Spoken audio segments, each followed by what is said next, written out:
In this episode, we are going to focus on a risk that sounds technical, but is actually a very practical idea once you see the pattern: data poisoning.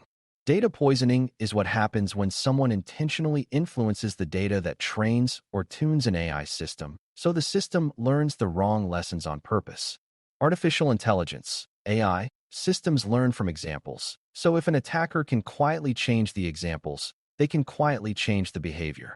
That is why this topic belongs in Domain 3, because it sits right at the intersection of data discipline, lifecycle controls, and real-world safety outcomes. Beginners sometimes assume the only way to attack an AI system is to hack the model, but poisoning often targets the earlier and easier layer, the training data supply chain. Our goal is to make the concept clear, to explain why the supply chain is the right place to defend, and to build a mental model you can apply even if you never touch the technical pipeline directly. Before we continue, a quick note. This audio course is a companion to our course companion books. The first book is about the exam and provides detailed information on how to pass it best. The second book is a Kindle-only ebook that contains 1,000 flashcards that can be used on your mobile device or Kindle. Check them both out at cyber.author.me in the Bare Metal Study Guide series. A solid way to understand data poisoning is to picture it as sabotaging the textbook before the class starts learning. If a student studies from a book that has been secretly edited, the student may learn incorrect facts with full confidence, and the student's errors will look like honest mistakes rather than malicious behavior. Poisoning works the same way for AI, because the model is not choosing to be deceptive. It is absorbing patterns from the data it was given. Sometimes poisoning aims to reduce overall quality, making the system unreliable and embarrassing, but more dangerous poisoning aims for targeted effects, like causing the system to make a specific mistake in a specific situation. Beginners often imagine attackers leaving obvious fingerprints, but poisoning is most effective when it blends into normal data. That is why you cannot rely on eyeballing a dataset and hoping you would notice something strange. Preventing poisoning requires disciplined controls that treat training data like a high-value input that must be protected, verified, and traced from origin to use. To make prevention practical, it helps to define what we mean by supply chain in the training data context. A data supply chain includes all the sources that feed your dataset, all the transformations that clean and format it, all the labeling work that assigns meaning, and all the storage and transfer steps that move data through systems and vendors. The supply chain also includes people, because humans label data, approve sources, and sometimes manually copy files or export reports. Beginners sometimes hear supply chain and think of shipping containers, but here it means the chain of custody for information. If you cannot describe where your data came from, who touched it, how it changed, and how you know it is authentic, you have a supply chain visibility problem. Visibility problems create poisoning opportunities because attackers thrive where no one is watching closely. When you treat the data supply chain like a critical asset, you naturally start asking the right integrity questions early instead of discovering surprises after the model behaves badly.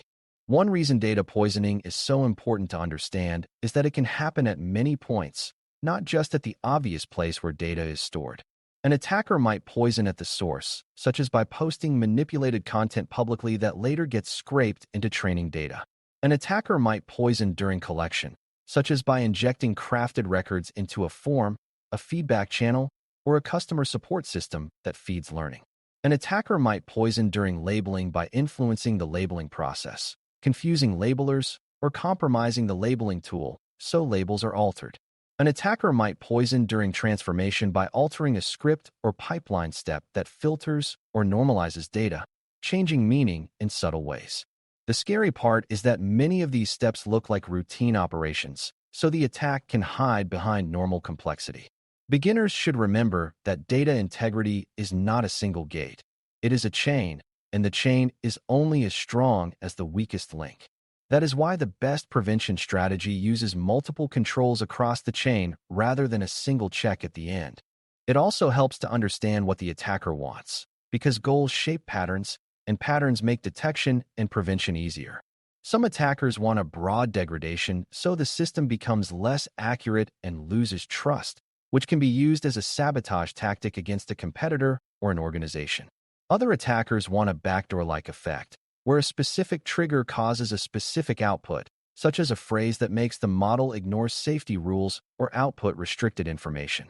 Some attackers want biased behavior, where the system consistently treats certain groups unfairly, which can create social harm and legal exposure while being hard to prove. Some attackers want the model to make unsafe recommendations in specific contexts that align with the attacker's interests, like misleading advice that benefits fraud. The key beginner insight is that poisoning is often about control, not chaos, and control is achieved through subtle influence repeated over time. Prevention therefore focuses on making unauthorized influence difficult, making authorized influence accountable, and making changes detectable when they occur. When you understand attacker goals, you can prioritize which parts of the supply chain deserve the strongest controls. A foundational prevention habit is to treat data sources as a curated set rather than an open buffet. If your dataset includes content from the open internet, you should assume it contains both mistakes and manipulation, because anyone can publish content and anyone can publish content with an agenda. If your dataset includes user feedback, you should assume some feedback will be malicious or distorted because users may try to game outcomes. If your dataset includes internal records, you should assume some records will be messy or inconsistent because internal data is often created under time pressure. Curating sources means you define what sources are allowed, what sources are prohibited, and what conditions must be met for a new source to be added. This is a governance decision as much as a technical one, because it reflects risk tolerance. Beginners sometimes think more data is always better, but adding a source also adds an integrity risk surface that must be managed.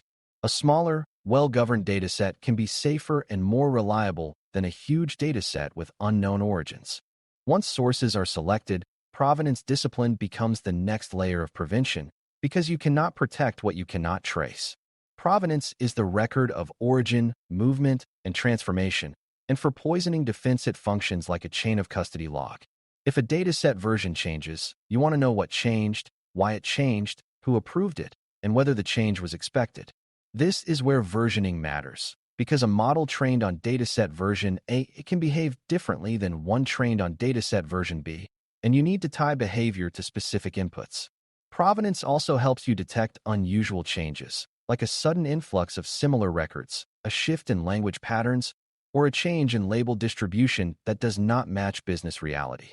Beginners should notice that provenance is not busy work. It is what allows you to investigate incidents without guessing. When a system shows suspicious behavior, provenance records let you ask whether the training data was altered and where the alteration likely occurred. Without provenance, even a skilled team can be forced into speculation.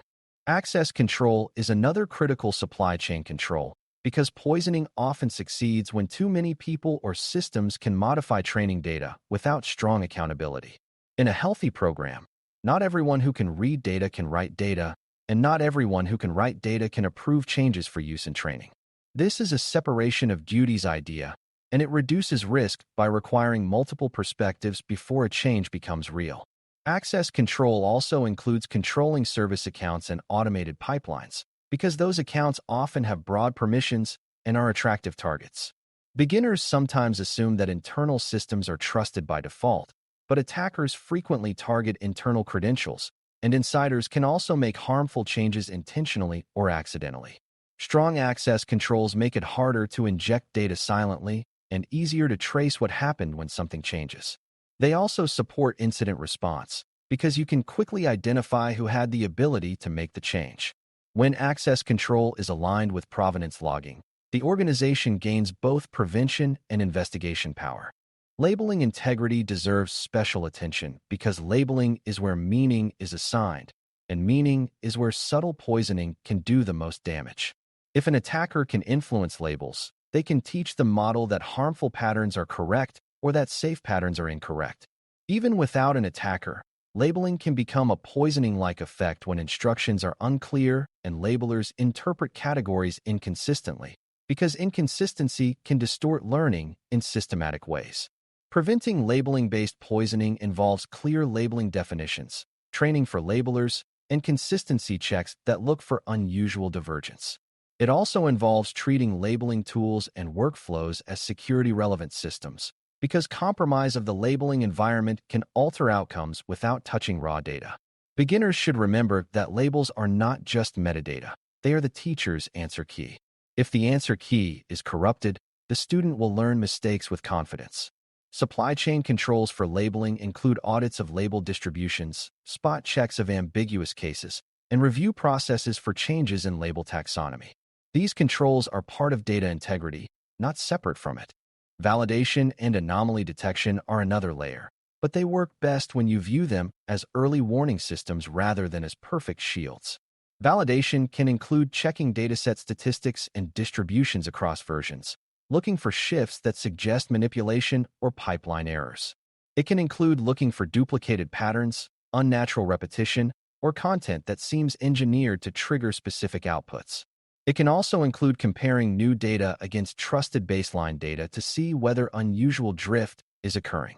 Beginners sometimes think anomalies will always look obvious, but attackers try to stay within normal-looking boundaries, which means you are often looking for subtle differences, not bright red flags. That is why validation is most effective when combined with source curation and access controls, because then you reduce the attacker's options before you rely on detection. Validation also needs to be tied to decision-making, meaning when anomalies are found, there is a clear rule for investigation and a clear gate that prevents questionable data from entering training. If anomalies are detected but ignored, the control is not real. Vendor and third-party dependencies are a major part of the training data supply chain, and they require the same disciplined thinking as internal pipelines. If you buy datasets, use vendor-provided training services, or rely on external labeling providers, you are inheriting their integrity practices. That does not automatically make it unsafe, but it does mean you need evidence and oversight. Contracts can define data handling, change notice, and audit rights, but contracts are only useful when they are paired with ongoing verification. Beginners often assume a reputable vendor is automatically safe, but reputable vendors can still have incidents, and their subcontractors can introduce risk you did not anticipate.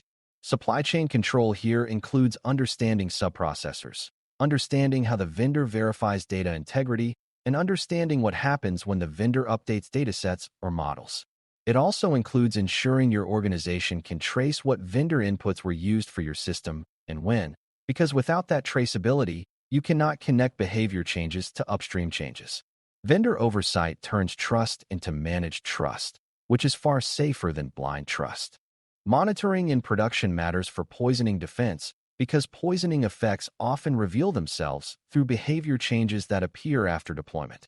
A model might begin producing a strange pattern of unsafe outputs, showing a specific bias, or reacting strongly to certain phrases, and those signals can indicate a poisoned influence even if the training pipeline looked normal. Monitoring, therefore, should include looking at output patterns, complaint patterns, and drift indicators that suggest the model's learned behavior has shifted. This does not mean the model was definitely poisoned, but it provides a clue that triggers investigation into training data versions, recent updates, and recent source changes. Beginners sometimes assume poisoning is only a pre-deployment problem, but many systems retrain or update over time, which means the poisoning risk is continuous. Monitoring must therefore be connected to governance gates for retraining, so that a suspicious signal can pause updates or revert changes while investigation occurs. This is where versioning and rollback planning become practical safety tools. When monitoring feeds back into the training lifecycle, the system becomes more resilient against both attackers and accidental integrity failures. Incident response for data poisoning should be planned like any other incident response, because under pressure people tend to improvise, and improvisation can destroy evidence or worsen harm. A poisoning incident response begins with containment, which can include pausing retraining, freezing dataset versions, restricting access, and preserving logs and provenance records. It continues with scoping, where the team determines which model versions and which datasets may be affected and whether the behavior change is targeted or broad. It also includes remediation, where questionable data is removed, sources are reevaluated, labeling is reviewed, and controls are strengthened to prevent recurrence. Communication matters because stakeholders need to understand what happened and what has been done, especially if the system's outputs impacted people. Beginners should remember that poisoning can be hard to prove quickly, so response planning must handle uncertainty without paralysis. A disciplined response uses evidence, version records, and provenance trails to narrow possibilities, then tests fixes in a controlled way. When incident response is linked to data integrity controls, you can respond faster and with more confidence. As we close, preventing data poisoning is fundamentally about treating training data as a security-critical supply chain, not as a pile of files that happens to exist. Poisoning works because AI learns from what it is given, so defense must focus on controlling sources, tracing provenance, enforcing access boundaries, protecting labeling integrity, and validating datasets before they influence model behavior. Because attackers can be subtle and persistent, strong prevention uses layered controls and continuous monitoring rather than a single gate. Vendor and third-party dependencies must be brought into the same discipline, because external data and services can become your internal risk. When something goes wrong, versioning, provenance, and incident response planning turn confusion into structured investigation and remediation. For brand new learners, the key takeaway is simple but powerful. If you protect the integrity of what the model learns from, you protect the integrity of what the model becomes. When you make supply chain controls part of normal lifecycle governance, you reduce the chance that hidden manipulation becomes automated harm. Thanks for listening. For more audio courses, daily newsletters, and more, please visit baremetalcyber.com.